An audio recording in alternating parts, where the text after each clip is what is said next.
police and investigators have assured us that this is a case which can be solved. You know, you may be eluding the authorities for a time, but God knows who you are, and we will find you.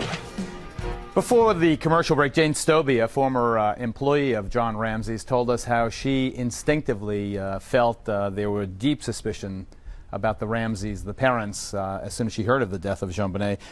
But Jane, isn't it a fact that you are a deeply disgruntled former employee who failed at Access, and don't you have an axe to grind? I wouldn't call me deeply disgruntled. I mean, leaving Access Graphics was one of the best things that happened in my life. And I have a great business today, and that's not why I'm here. And I think Tell us why you're here. Yeah, it was a very difficult decision to come here, and it's, you know, things happen in business, you move on to other jobs, but what's important here is the little girl was murdered, and I can't let go of that.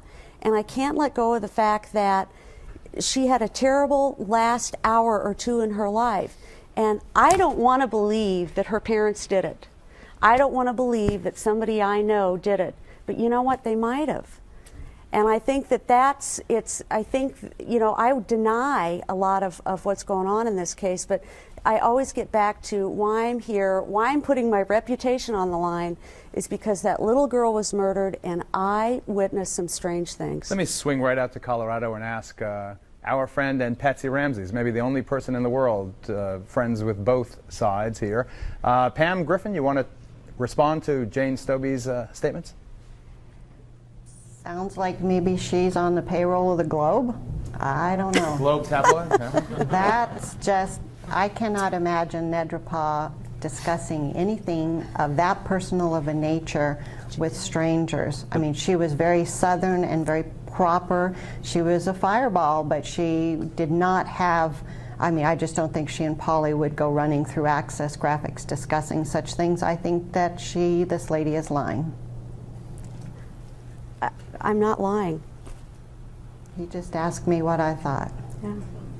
All right, well, rather than just name calling, I want to ask Jim Marino before I get to John Suderman and Lisa Reichman, the reporter for Rocky Mountain News out there. What did the cops ask you? First of all, what time did they come to see you? No, they had me come to the station. So you went to the station house. What day of the week? Do you remember? I don't remember. Remember the month? Immediately. Immediately. Was it still in December then? Yeah, there was 160 people on a list, apparently. You came to the station house. How did you feel about doing that? I was insulted. What did they ask you? If anybody knows Jim Marino from the case, and the Ramsey's side especially, would know that there's just absolutely no way that I could have been anywhere near the house. What did they ask you? They asked me what I did that evening, where I was, alibis. They taped me for an hour and a half. They pulled hair out of my very few hairs that I have left in my head. Had me write a ransom note twice. They had me do that. Really? And I write in block letters, and apparently they wanted me to write it like the letter. And I said, you can make me write this a million times. I can't write it like you guys want me to write it. And now that I see the ransom note, it looks like a child wrote it, quite frankly. Oh, it looks like a faker wrote it to me. John or Patsy knows how to spell business, I guarantee you. There's two S's in business. And I said to John, I said, at the end of it, it says, points to SBTC, which apparently is Subic Bay Training Center. Where John was stationed during the Navy. Right. There's a plaque on his wall. If you sit at his desk, you can see the plaque.